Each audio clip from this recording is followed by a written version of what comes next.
Hey, what's up? This is Ayanis, and you know I got soul.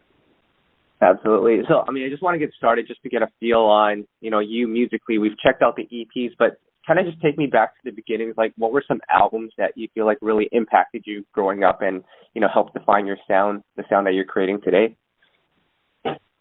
Definitely Michael Jackson, Bad. My parents played that a lot in the house growing up. They played Janet Jackson, Control.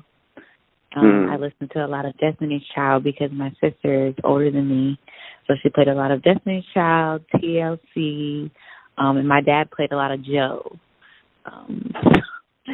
For albums, The Writings on the Wall, love that album. Also, Aaliyah. I listen to so much music, but yeah, that's just to name a few that I guess you could say shaped, the sound of me and what I like. Right. It's funny you mentioned Aaliyah because when I listen to your music and even watch, your performances, your music videos, it kind of has that Aaliyah influence to it. What stood out to you, about her and what makes her such a big influence? I just always loved that she's just the way she carried herself. She's always like classy, but I watched a lot of interviews and she's very like goofy and funny, and she just seemed very down to earth, and I connected with that. And she's super talented, like multi-talented. She sang, she danced, and she was acting as well. So she just was like, an entertainer. So I guess I gravitated towards that growing up. Yeah, it's amazing. So, let's talk about this EP that you dropped last month. I had a chance to check it out, and what I took away from it, because I also listened to Direction a couple years back, and it's just like the growth in your music. I think when I listened to this album, it's like you took it up another level. Like, just talk about putting this thing together. Well, thank you. I took my time on it. I made sure to take my time on it so that everyone could hear the growth, who previously heard Direction. Going into Yanni, I think my mindset, of course, is like, okay, you got to outdo your first project. But It wasn't so much just trying to outdo that. It was also like me trying to grow as a person, you know what I mean, and outdo myself as a person. And I think that reflected in my music because, like I said, my first project, it's titled Direction because I was trying to figure out, okay, what do you want to say? And what do you want people to look at you as and think of you of when they see a Ayanis? And I think Yanni kind of just put a stamp on it like, hi, I'm here. This is who I am. I can be sexy. I can be sultry, but I can be fun, and I can be in your face. And I can also, have a lot of swag and a lot of confidence. And that's what this project meant for me, just defining, all right, Yanni, Ayanis. That's why I took my time with it, to make sure that I was identifying who I am, so people could see the music. Right. What was that process like to find that sound, to define yourself as an artist? Like, were there conversations that you had with your team? Were you just kind of looking back at some of the music you made before? Like, just take me through that process. So I feel like as you're growing naturally, you're evolving, and, you kind of go through more experiences in life, and you have to expand on that. You're not the same person you were a year ago or 2 years ago. So I knew I was going through a transition. I was like, I want to be more feminine. I want to be more girly. I feel like I've been tomboy before. So it was like, it's time for me to come into my womanhood. And that means being like the most fierce, unapologetic, boss version of myself. And I think that was through experiences, through conversations, working with different writers and producers and having those conversations, because that's how a lot of the songs come about. We're having conversations of, maybe things I went through or things, me and my homegirl may have a conversation, and just experiences in life, as well as just sometimes going in there and being a character, because Yeah. I feel like everyone, you know what I mean, vicariously, you know, lives through things that they want to do and want to become, and kind of like manifestations too in the same way. And so I think my music is both of experiences and manifestations of what I want to come and what I want to happen. Yeah. Right. You know, it's crazy because when I look back at your debut, the record Wait a Minute, like when I first heard that, I thought that was like an instant smash. You know, and obviously that song did what it did. It has almost, I think it's had 1 million views on YouTube now.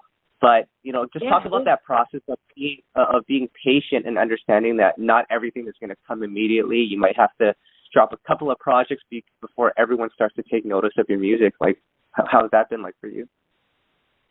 Yeah, you know, it's great that you said that, because as an artist, you have to be patient with yourself. Like, you have to, because it's like, if you're not, you're going to rush the process, right? Because something that's great is going to take time. So even my first project, I'm super proud of it. Like, to this day, I have several songs on there, like Wait a Minute, Oh Yeah, FIYT, that I believe later, you know, whenever whatever song it is or project it is that ignites the rest of them, people are going to go back and enjoy that music as well. So I just know that it's all a process, you know what I mean? And progress is a part of the process. So as I'm putting out more music, I'm gaining more fans, more supporters, more love. So I think timing is everything, because I'm in it for longevity. You know, I imagine myself to have this big career. I always have since I was little. So I know that takes time. And I know it takes patience. So it's just all a part of the process and putting in that work and growing and being proud of your work, because people are eventually going to catch on, especially if you know you have something great. And I believe I have something great. So. Right. And I'm talking to you now. It sounds like you've done a lot of studying, you know, the ones that have come before you, the ones that are in industry right now. Like, I think you pay a lot of attention to what's going on and what's come before you, right? I do. I'm glad that you took notice to that. I study. I pay attention for sure. Yeah, amazing. Well, I mean, yeah, there's definitely a lot. But I want to talk about this new single that you dropped, or it came out a month back, but Ectasy off your EP. Obviously has the Pretty Ricky sample on it, and I love the Pretty Ricky record, but you flipped that sample, and what I love about this song is that, you know, you don't rely on the sample. You flip it and you make it a completely different song. It's groovy. Smooth. I mean, just talk about creating that song. So, shout out to the producer, Hero, the producer. He produced that. He did an amazing job flipping that sample. So I have to give him his credit for that. So this is a song that everybody, my generation, grew up on Pretty Ricky, you know. So it was only right that I had to pay homage. I'm very big on that, like, you know, paying respect to the people that came before me. So also just for a nostalgic feel, because I used to go to parties. They used to play Pretty Ricky and Travis Porter and all these different types of artists, and I was like, man, what would just feel so nostalgic and make everyone, like, feel like it's familiar and like they've heard it before, but they haven't. So I always try to, like, find that feeling, that beautiful balance. And I think when we heard the sample and it was flipped, it was just like, okay, great, now we're going to put our own spin on it, you know, like the 2020 version, you know. But Ectasy, I love that record. I've been getting great feedback about that record. It just feels really good. Like, it doesn't matter where you are or who you with, that record feels good. The bass in it, the 808 in it, the melodies in it, it's a dope record. So I'm proud of it. Yeah, I agree. And you had a chance to speak to Pleasure P about that record, right? I saw on your Instagram. I did. We got to be on IG Live, and that was such a surreal feeling. You know, like, when you listen to someone growing up, and now I'm like on the IG Live with him, and he was super cool and dope, and he knew about my show, and I was like, for real? Like, it's dope when other artists, you know, that you listen to and looked up to, like, take notice to what you have going on. That was so cool. So, yeah. Yeah.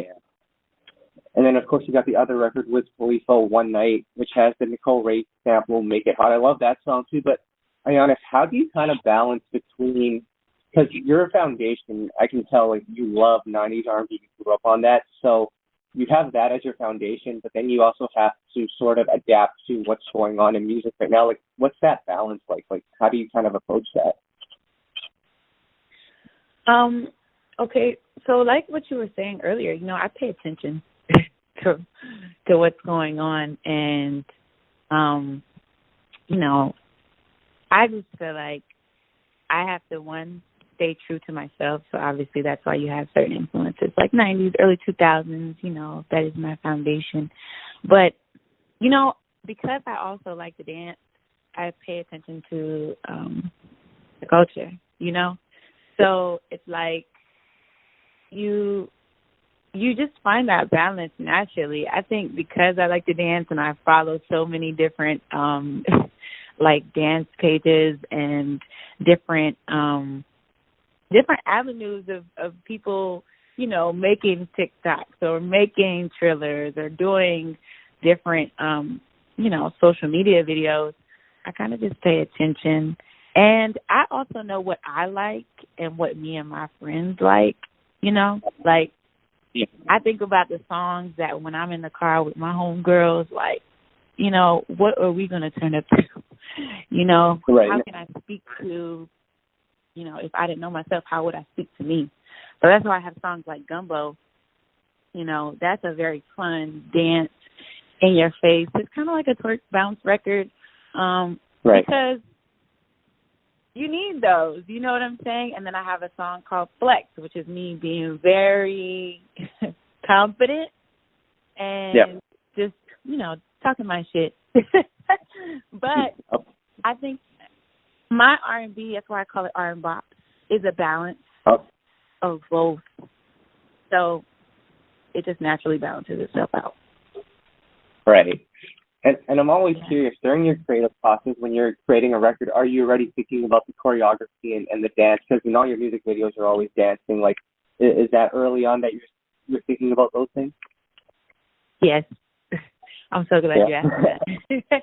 I actually, like, that's how I know I love a record.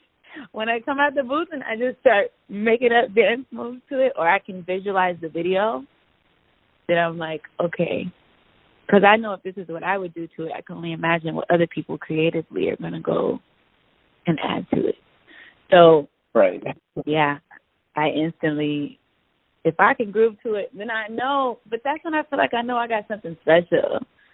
You know what I'm saying? And it doesn't even have to be like, okay, I have a full 8 count in my head, but more so just like, it's like a feeling that's attached to it that's really undescribable. It's just like an undeniable feeling. Yeah, I mean, I think that's the most important thing when you're putting music together and releasing it to people. Is like you have to be able to make them believe in the record, and the best way to do it is for you to bring the feeling in the record. So amazing job on that. And like you just dropped the new record, the remix to Big Talk has sort of like a roller skating type of vibe to that track. Love that record. I love the bounce, the skating rink vibe.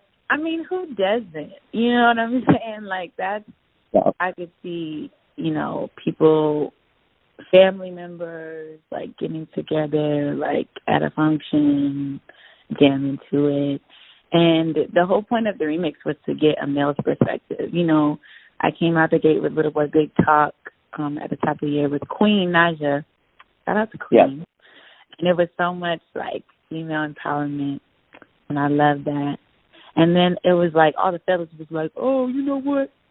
We can talk big talk. We can talk big talk. So I was like, well, let me get a male perspective and hear what y'all got to say. And Zach was perfect. He I knew that was the type of beat that he would get on and like do his thing, and he did exactly that. And when we sent him the beat, he even said himself, like, this is a beat I would pick. It just feel real good, you know, skating, outside, yeah,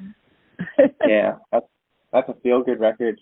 So, you know, Ayanis, lastly, just a couple more questions here, but obviously right now there's a lot of female R&B artists really doing their thing right now. They're finding a lot of success. What do you think will make you stand out from that path? So, shout out to all the amazing women that are doing their thing, because first and foremost, I'm for the women. For me, Ayanis, what is going to make me stand out is my music. It has personality, and it has layers, and it has dynamics.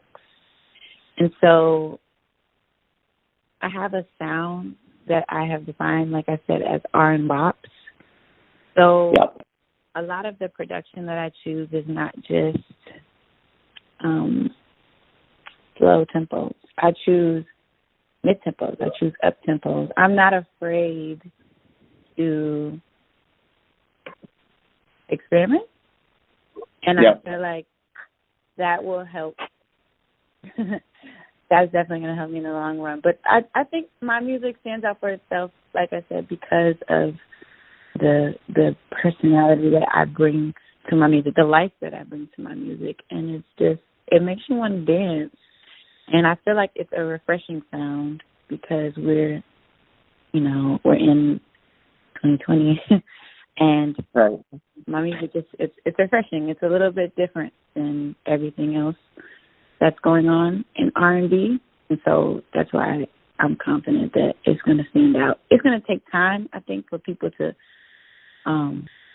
understand, but when they do understand, it's going to be crazy. So that's amazing. And talk about some producers or writers that you want to work with in the future, because when I hear your music, the two producers that come to mind immediately for me, one is Rodney Jerkins, and then the other one is Pharrell. Like, I feel like that would be a good combination to have. You know, come on, listen, you know your stuff, because I would love to work with Rodney Jerkins and Pharrell. Right. Oh my God, yes, and Missy Elliott. Yeah. Yep. It was so crazy you said that. I would also like to work with Will.i.am because he's a genius. All of them. You hit the nail on the head. Wow, you're good. It's like I feel like you know me on this conversation. You're asking really great questions. No, I've been studying, just watching everything. But along with all of that, of course, you're on the Atlantic Christmas project. You have the record Santa Baby. You have that, and just talk about what's next for you. It's Christmas, so I think everybody should check out that album. It's an amazing, Still Home for the Holidays is an amazing R&B Christmas album, like from top to bottom. So I definitely think everyone should check it out. My song on there, Santa Baby, it's a bop. It's a really dope Christmas song. It's cute. I could see a lot of people jamming out to it. But what I have going on next, I'm always working on new music. Always. And I've got some more surprises in store. Maybe some more videos. I can't tell you which ones yet. But I've got some really dope stuff in store. I got some music videos. And I got a song that I did with Neo that I really think a lot of people are going to love. Right? Neo. Like, what? Is that for your project or is that for his? Say it again? Is that for your project or is that for his? It's my song. Okay. And I gave you like a little sneak peek by saying that, but I really think people are gonna love it. Neo is incredible. He's somebody I've always wanted to work with. I feel like you know, as more and more people and as I'm putting out more music, I'm going to get to work with more of the legends that I've always dreamed of working with. So, you know, timing is everything. It's everything. It's everything.